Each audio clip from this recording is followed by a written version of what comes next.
Facebook Pixel one was for today, so I was reading that brief, and then I just realized that one's for tomorrow. No, we're gonna have our Pixel talk tomorrow. Well, I realize that now. Yeah.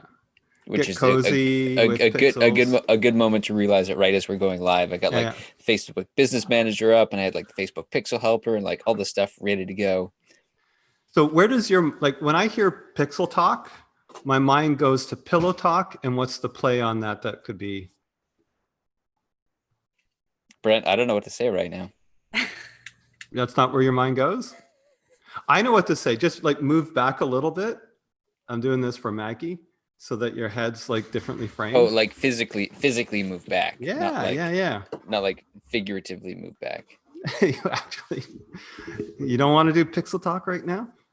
Okay. Oh, and I have because this is a prime number day, so we're going to level up a little. And I did this yesterday, but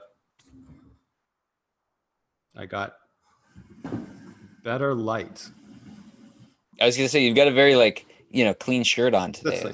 Yeah, that's it. No, it's this thing. Because it's been dark in here. Like it was kind of okay for a while, and then it's got dark. So if I'm the wrong color, like I've been pink a lot. Like this camera thing here is pink. So for anybody who's joining us, we got like 1 minute left. So now, yeah, I have a beauty light. Like it's bright. Like it's my son's actually. He does film. And he's ridiculously amazing. And you know why he's ridiculously amazing? He's like, he just turned 18. 19? 18. 18. 19. What's legal drinking age? 18 is when you can vote. 19 is when you can drink, right? Legally. In Ontario. In Ontario. Yes, he just turned 19. Right. And he's like ridiculously good at film, and it's all literally been YouTube, and also obviously a passion for it. He's got the gear, he's got everything. He's the editing that he can do is like ridiculously amazing. And it's not just me, like he actually does, videos for bands and stuff like that. Let's see, I'm gonna do this. How's that? Okay. This is going to be an interesting episode. Oh, it's going to be very interesting. Interesting. I'm just like waiting for, I forget. 1 minute. We're good. All right. Let's get ready to go live, everybody. Let's get this thing done. Oh, darn it. I just lost my lens. Hold on. Wait. Curses this thing where you can't just go to a shop and buy things because of the thing that is going on out there. All right. Because look at these glasses, they're falling apart. And I want to get new glasses. Hold on. Wait. I'll be very gentle putting them on. Now you're actually kind of blurry because I got fingerprints all over my glasses. Okay. Whoa, that happened. All right. And we are going into intro. Bam. There we go. That's it. It's happening. You've tuned in to COVID Marketing with Brent Kobayashi and Arthur Tutt. The show to support small business not just to survive, but to thrive. That's right. We are live with COVID Marketing episode number 53. The show that has people saying, at least one person saying, y'all are killing it with the show, by the way. Keep on dazzling in them. So we do this week daily at 11:11 Eastern Standard Time. So if you have questions or marketing or business on marketing business or whatever, let us know in the comments wherever you find folk are seeing this. I am Brent Kobayashi, president of Kobayashi Zeitguys, a marketing agency here in Toronto, Canada. And with me is Mr. Arthur Tutt, marketing specialist. Morning, Brent. Happy Tuesday, June 2nd. Yeah, happy Tuesday. Happy Tuesday. What's going down with you?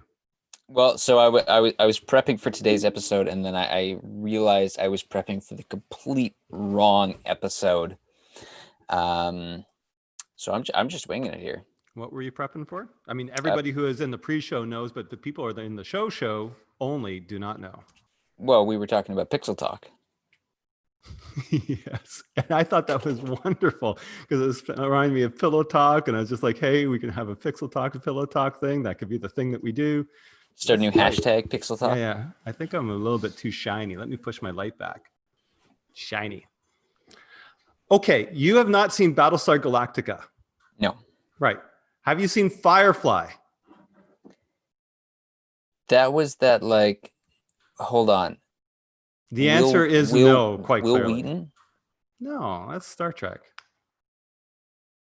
What's the guy's name? Joss. Have you seen something? Firefly? If I say Joss Whedon. If Joss I say Whedon. There we go. shiny. If I say shiny, what happens? Do you like get all tingly, or you're like whatever? Aluminum foil. Yeah. Okay. First of all, disgusted, but also like very excited for you because now you get Firefly. Like you got so much stuff in your future. Okay. Like I actually literally am like, what? You haven't? And at the same time, again, even more jealous. Because it's just like the uninitiated. I would be so happy to be in a world where I had not seen those things. I just hope you don't bring up Doctor Who next. Yep, there is that. Have you seen the reboot from a little while ago? It does get really good. Like by season 2 or 3. I've seen like one episode. I don't know which boot it was from though. All right. Let's get into this. All right. Well, I jumped onto Alignable to find some stuff to talk about here, and I found an interesting discussion on buying local and keeping money local because I feel like there's a whole controversy right now with everybody staying home and a lot of people buying from Amazon, and just a reflection on that money not staying in local communities. And I guess I'm thinking for us as a local business, obviously we care very passionately about people staying local and doing local. Yeah. What are your thoughts on buying local? Okay, so I'm going to go at it from a couple different perspectives here. Okay, so from a business marketing perspective, if you're local, this is the brand statement you want to make. You want to get into the local game here because that sentiment is super, super high. I was watching a webinar last week about how people's buying habits are changing and what they think will stick at least for a little while. And so if your presentation is, I am local, this is who I am, that is something that should be getting into your marketing, who you're about, and all that type of stuff. Now, in order for it to be sustained, it still has to be valuable for the end purchaser.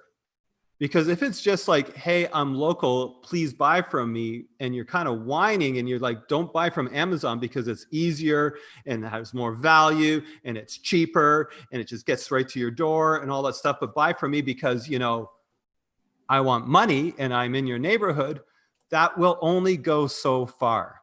So the opportunity now is to take the idea of like, yeah, we want our streets to be good. We want this area to be good. We're okay with the friction that buying local brings, right? That's all that Amazon has done was take some friction out of the system.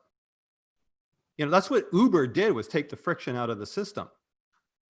And yeah, it's centralized to a company that was, somewhere else, but they took the friction out of the system of, a head office with a dispatcher, with, carpets that needed to be cleaned and plants that needed to be changed in the head office and staff that was there and all that kind of stuff, and took it out of the system.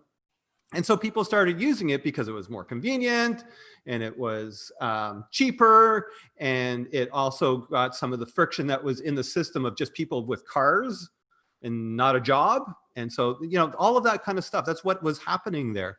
So the buy local is cool, but keep in mind that what that is people seeing a reason for there to be friction in the system and some value to them for that friction in the system. But if you are dependent on friction in the system, our marketplace economy will mess you up. So you can't stay on that. It's a great thing to do now, but think about the next step. What are you going to do? And there's a few different ways of doing it. One is get the friction out of ordering local, whatever that means to you. It's super easy for you to order from me. We're going to put you on, if I'm a flower shop, I'm going to put you on a subscription basis. So you can just, I'm going to just replenish your flowers on a very regular basis. Whatever it is that allows for that locality to be felt. And no friction in the system. If you are going to be like, I don't want, maybe the technology is not there for you, or that's not your thing, or you want to go somewhere else. The other way of doing it is brand and customer experience. I like the friction of walking to this butcher because they're giving me a good customer experience. The quality of the meat is curated. It's higher. It's this, it's that, whatever it happens to be. I want to go to a brick and mortar. They know my name. They know my name. Yes, they know my name. And I like to talk to Mary, and Mary knows me. And therefore, that's going to work for me. Now, so that's all brand. That's all customer experience. That's what people think of you. And that allows you to possibly have a higher margin or have a little bit more stickiness, especially with the local, whatever that happens to be. So buy local. Yeah, absolutely. Capitalize on it. Do not complain if people start to move on, because, why am I walking into your store to buy, I don't know, a wallet for $40 when I can buy one on Amazon, and I don't have to go there, and maybe you have it, maybe you don't, all of that type of stuff.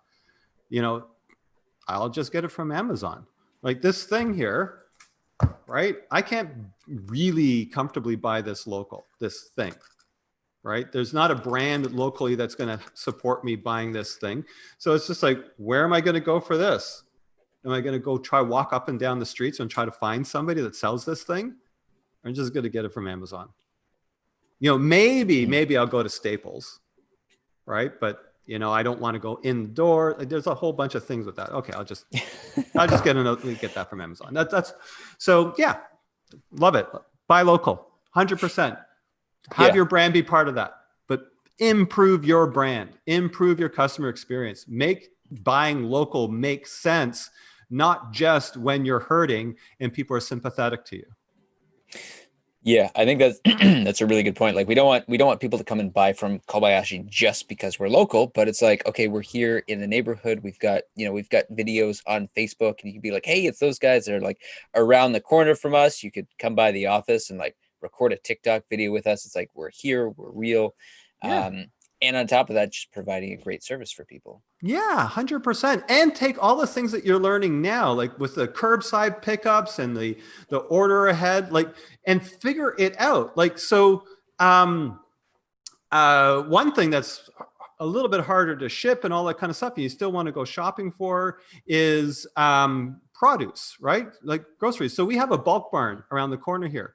And when this first started going down, and you could get curbside pickup from Bulk Barn, or you could go shopping with them as well, you can order ahead and they will put it together for you.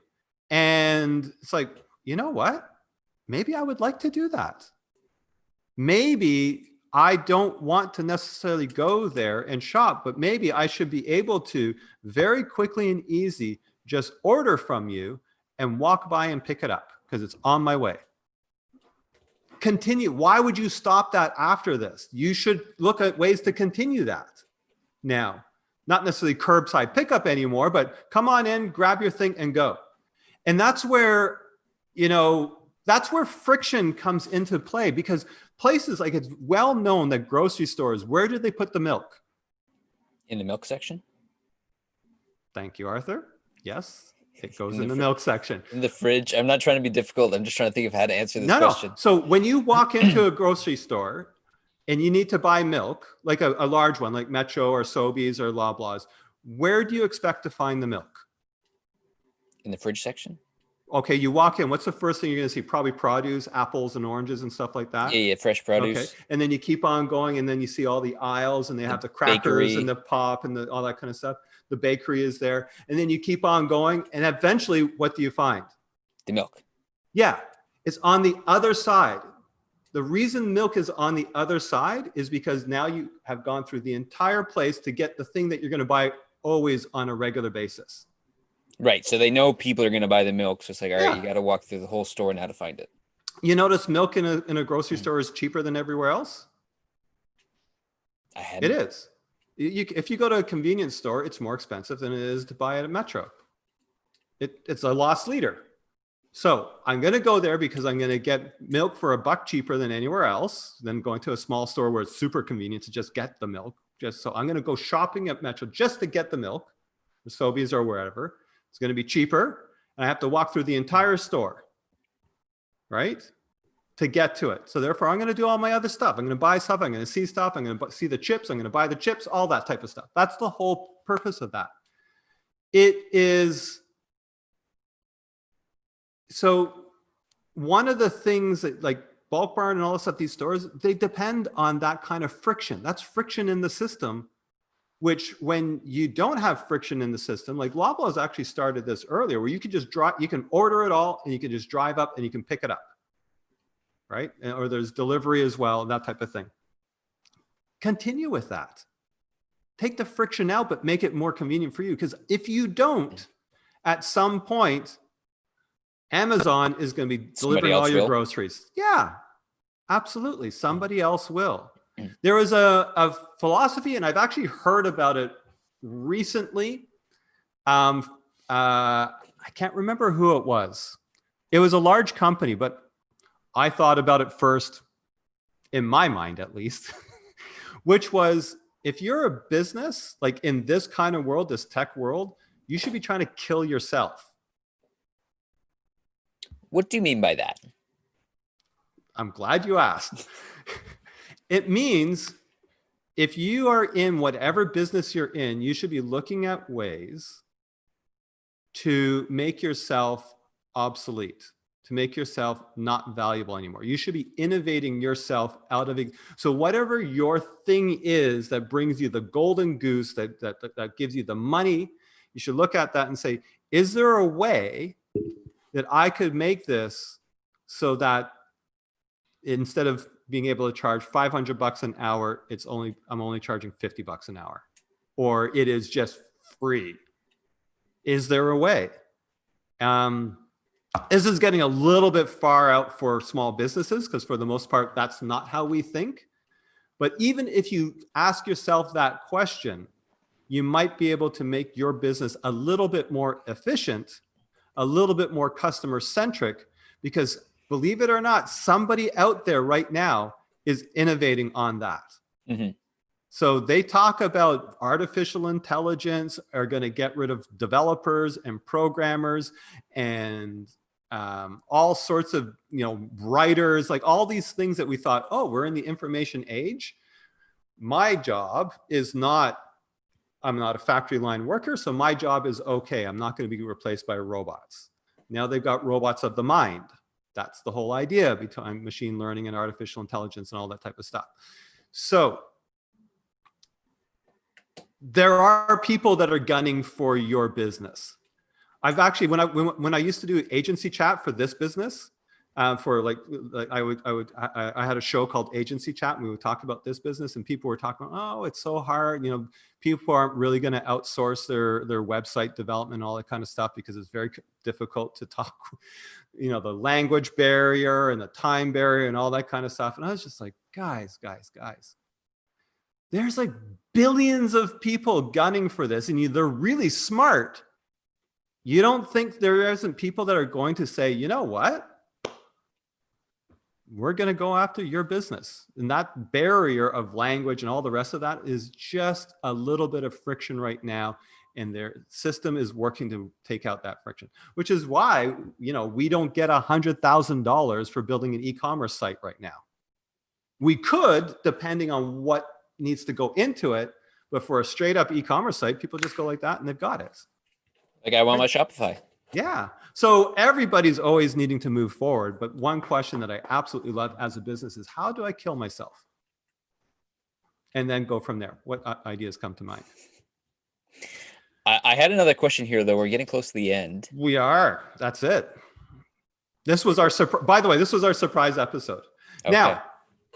Now, okay, what was Well, I was gonna follow up. Maybe we'll leave it as a big cliffhanger, but I know with the whole COVID situation right now, people are starting to go out again. Businesses are starting to open up again. We heard recently one of our clients' hair salon is starting to open up again. Mhm. And my question was just, okay, what do small business owners need to do or start doing to start preparing to open up? We're going back to normal here. Yeah. So the number one thing that they need to do is, actually, there's two things. One is realize that their business doesn't survive on operations. That's part of it, but that's where all business owners really get stuck in. I've got to figure out, what am I doing today? How do I manage this? How do I manage my staff? All of that kind of stuff. Their business survives based on their clientele. So number one thing is to up their brand and up their marketing. And by upping their brand, the simplest thing is to up the customer experience. So love every single customer that comes into your place to death. And if they have a problem with you or whatever it is, just be like patient and work it out, and understand that that complaint that's coming at you, which you feel is so ridiculously unjustified, which will happen, it's just regular business, needs to be with all your soul converted into somebody happy to walk away. And possibly you want to open up the opportunity of that person becoming a fan, even if it's going to take time, as in, you know what, I don't know how to solve this for you, but I'm going to think about it. Can I get back to you on that? I actually like what you said there, because effectively what you're saying is, like, good customer service can't really be outsourced, right? It's like this. And I don't mean like, of course it can be outsourced. I don't mean like customer service, but I mean that relation, like when you go into a hair salon and your hairdresser knows who you are, knows your name, knows your preferences, knows exactly how you like your hair done, and is able to connect directly with you. That's not something that can be outsourced. That's something that's harder to be outsourced. That's all I'm going to, my belief is that's something that's harder to be outsourced. That's something that a lot of people will want. The world is always going to change. So if the way to kill your business is to be able to outsource that, then start thinking, how would I do that? Really, seriously, that's the whole point of that one, is there is not a single holy grail in business. Not a single one. It might be something that you can count on, that you might feel you can count on for years and years and years, but I don't think there's a single one. So yes, absolutely do that. Like, sit there and love the customer, love that they're coming in. Let that be that's the easiest brand re-up. It can, never mind corporate identity, never mind logos, never mind, awesome websites or anything else like that, but just have that person feel like they're precious to you, because they are, because that's where your money is coming from, every single time now as they come in. Like, just be joyful that they're there, and that will allow future things to happen for you. Open up in a way. It's actually a massive shift that I had in my thinking during this whole pandemic thing, was, holy cow, like, because we would always try to manage budget and time and all of these sorts of things with a project and say, hey, customer, this is happening, and all that type of stuff. And I told the team, I don't want to leave any money on the table. So if scope has shifted, let's have that conversation with the client. But order number one is that client needs to leave being ridiculously happy and feeling like they would never have gotten this from anybody else, because they're just floored by how we went to town for them. Because that is stickier than anything else that we're doing. Mm-hmm. And so if we don't have that, then it is going to be easier for somebody to say, oh, that person over there is actually pretty okay. Or I think I'll try that person out. I was happy with them. They're fine, professional. There's a whole bunch of different things that you have. But yeah, okay. They're not necessarily passionate. We want our clients to be passionate about us. And the only way I can think of doing that, other than obviously delivering a good product and service and doing what we said and all that kind of stuff, is if there is friction in the process, as in there's a challenge within whatever it is, that the client just thinks, wow, those guys went to town for us. And, so now instead of saying, hey, you guys are over budget, and this was our agreement, this is our statement of work and all that kind of stuff, I'm actually saying, this is the status of the project. I have a proposal for you. And I give them a proposal and let me know if that actually makes sense. And I actually put our first order of business was to deliver what we said we would. Our second order of business was to make sure you're very, very happy with us. And this is where we were at the project. And this is where we are. This is where we're heading. Usually I like to give this a little ahead of time. And here's a proposal for you. And have that, and then also have the conversation with the person. Because at the end of the day, I don't want to lose the money because we did the work and it was legitimate and things changed and our things are changing on the project and all that kind of stuff. But I just want that client to be happy. Mm-hmm. So that client is ours for the next project, no matter what. Or if for some reason they can't be with us for the next project and they're moving on for whatever reason, there's a million different reasons. Budget is probably a big one on lots of people's minds. They are sitting there going, I still really like them. I still would go back to them. I wish we were back with them right now. Is there any way we can be back with them? Or if that person moves on, wow, you know what? I think I want to bring them over into my new place. This goes for all businesses. I want them to come over and do what they did for me when I was in that company over here. And the first opportunity that comes my way, I'm going to introduce them. You want that always to be the case. Like we believed it. I believed it before. And now like I felt it before. Now I'm just like a believer. All right. I think that's it. Yep. So next. Well, big shout out here to David Blackmore, who's got some ideas on lighting. Yeah, I saw that. I'm going to put some diffusion, like can put some parchment paper yeah. in front to we'll get that. The light. I greatly appreciate that. Okay, let's go into our end times. You ready? Let's do it. Thank you so much. Okay, here we go. Phew. There we are. You've tuned in to COVID Marketing with Brent Kobayashi and Arthur Tutt, the show to support small business not just to survive, but to thrive. So thank you so much for joining us on episode number 53. It was our, whatever episode. And tomorrow we'll be talking about pixels, Facebook pixels, and having our pixel talk and all that. Yep. Yeah, we'll be talking about attribution modeling Facebook pixels for B2B. Sweet. All right. David says we both look fabulous.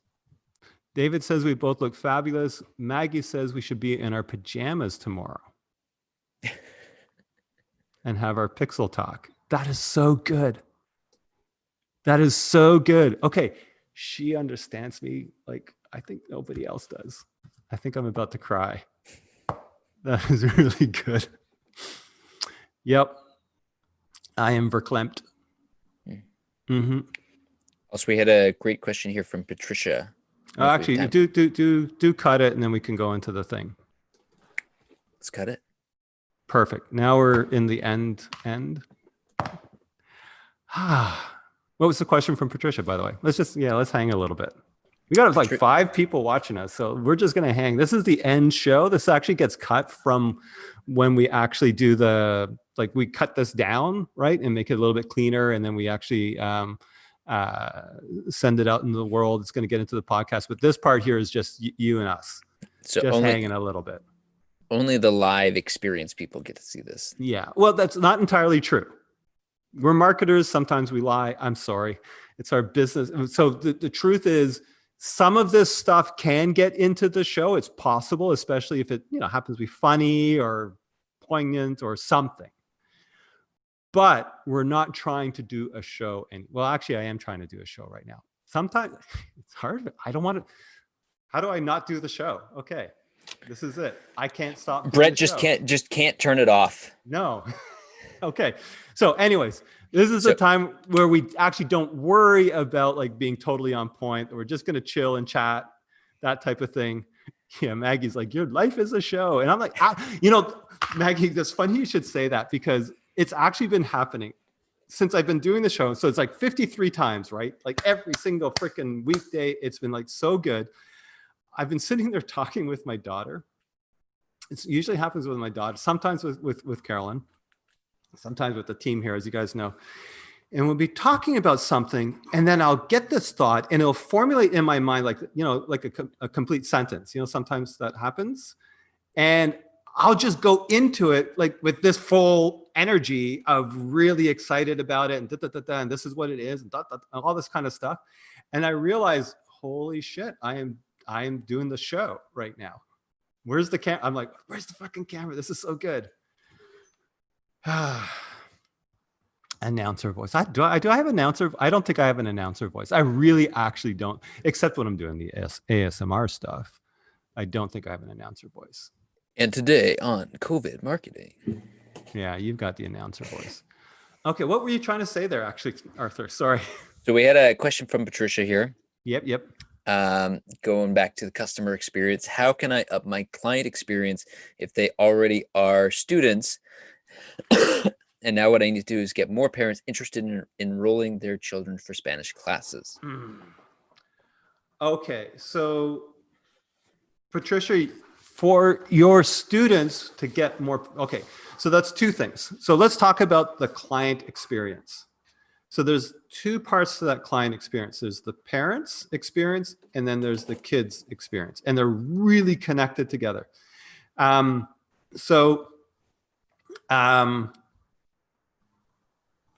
If the kids love coming to the class and want to return, the parents will keep letting them return no matter what. So that's the client experience that you're really, really, really, truly focused on. So whatever you do, keep thinking about, how do I make this experience for them more engaging, more wanting them to be there, right? I would actually almost say educational outcomes need to be secondary, because with engagement for kids, that's where the education will come from, right? That's what happens. Like, if you think of it, if you go back down to like when we're learning how to speak, the reason why babies learn how to speak is because they're engaged. And the people around them are like all talking with them all the time and really enjoying talking with them and singing with them and doing all those different things. So that's, I think, part of what happens there. So if you can kind of, every time you do a class, I would actually go and do a little bit of a debrief. What went well, what could improve? And just look through and try to understand, where is that child coming from? Where's this child coming? Like, just really dig into the craft of what you're doing and believing in with HOLA, which is Open Learning Academy, which means it is something which is a thing where kids just naturally feel comfortable with, and then they learn. So that's the biggest client. The second client, of course, is the parent, and that's where it just needs to be easy for them. It needs to, obviously their number one client experience is, how did my kids learn and respond from it? Probably a little bit of, and this has to come really naturally, where the kid is now talking with the parent in Spanish in a little way. It has to come really naturally. It could be something that would be, you have to be careful with that being a goal versus something that emerges. But there could be possibly some activities or some things that would engage a parent and show kind of where it's going. Like if I think about mathematics and parents, there's usually a conflict, right? Because parents are like, and I have to help them with the math, and I'm trying to remember my times tables and all, or X equals Y and all that kind of stuff. And you kind of lose it a little bit. So that's where the engagement has to be actually an enjoyable engagement. So that could be an interesting thing to do, like, birthday card with, in Spanish, then translated, and you can tell them what, and tell them what, read it to them in Spanish, and then you can tell them what it means, if, that type of thing, but individualized perhaps a little bit. So, but the parent needs to feel that's their client experience. And then to get more parents interested in enrolling, as soon as you have that, you have video, you have testimony, you have all of that kind of stuff, then that's going to continue to enroll to other parents. But at the same time, you're at the beginning of your game. So I think straight up advertising. Hey, we've got this. Do you want to buy from us? As far as getting more parents. Hey, we've got this. Do you want to buy from us? It doesn't have to be much more than that. The other stuff can come later. That's where I think you are right now. Whew. All right. We're still just chilling. This isn't the show. This is the after show. So another great question too from TM Madi came in. Do we want to answer today or save it for another day? Yeah, one question for you too. If there were one challenge in your business career that you wish there was a tool to make your life easier or operate better, what would that be? I'm mumbling because this isn't the show. So here, actually, Arthur, I'm going to let you answer this one. Okay, I'm going to read the question for you. So for the entire audience who's listening, maybe not, whatever. Here is one. Got a question for you too. This is going to be for you one, Arthur. Okay, you got it? Mm-hmm. If there was one challenge in your business career that you wish there is a tool to make your life easier, your role operate better, what would be on the top of your list? What's the challenge? Well, I was going to say the first thing that comes to mind is reaching out to clients and having sales calls. So if there was an AI voice chatbot that was like legitimately sounded like me and was authentic and real and didn't sound like a fake AI chatbot, and it could make client calls and it could close deals, then okay, so what's the challenge? My problems are solved. Sorry, sir. What's the challenge? He's not asking you for the solution. He's asking you for the challenge. I thought it was the solution. I know you're going to solution. What's the challenge? The challenge is just scheduling and following up and completing client calls. So time? Sure, time management. All right. Figuring out what to say, figuring out what the proposal is, like what is the offer that we're bringing to the table that's just highly valuable for the client, understanding their needs. Wow. Okay, there you go, TM. That's it. That's the challenge. Now solve it. Okay. I think that's it. I think I'm done. We're done. We're cutting it. I think we're gonna cut now. Let's cut guys. it. This has been so good. David, Patricia, TM, thank you so much for joining us. Maggie is screaming, "Chop it!"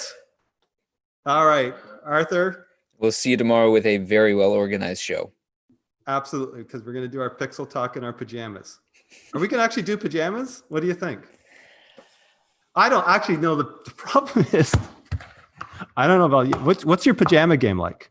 Well, that's what I was just mentally preparing myself for. I don't know if I really have pajamas. I've got some tights that have like patterns of the universe on them. I don't know if that really counts as pajamas. Okay, so you're not a pajama guy?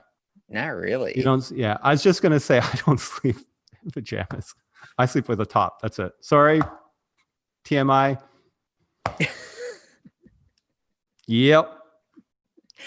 And Yep. on that note, let's Maggie get is outta like, here please, really I screamed, chop it to you. Why haven't you? I've screamed in all text, chop it. Oh, she's suggesting onesies. I actually do have a fancy robe. Okay, we'll do Facebook Pixel Talk in my fancy robe. And you know what? This whole big office is just going to carry all the professionalism for tomorrow because there ain't going to be none coming from me. Well, see, like you think I'm wearing a suit, but it's like, you know how people get their makeup tattooed on? It's like, this is just tattooed on. Like There are suit pajamas, by the way. There are suit onesies. Have you seen them? Oh yeah. Yeah.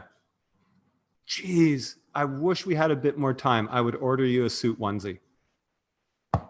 It won't arrive tomorrow because of coronavirus. Normally, you could count on Amazon to just One-day ship delivery. like that. Yeah, it's not going to happen. Oh, well, it's not going to happen. Sorry, no suit onesies. Thank you so much, everybody. Cut, please.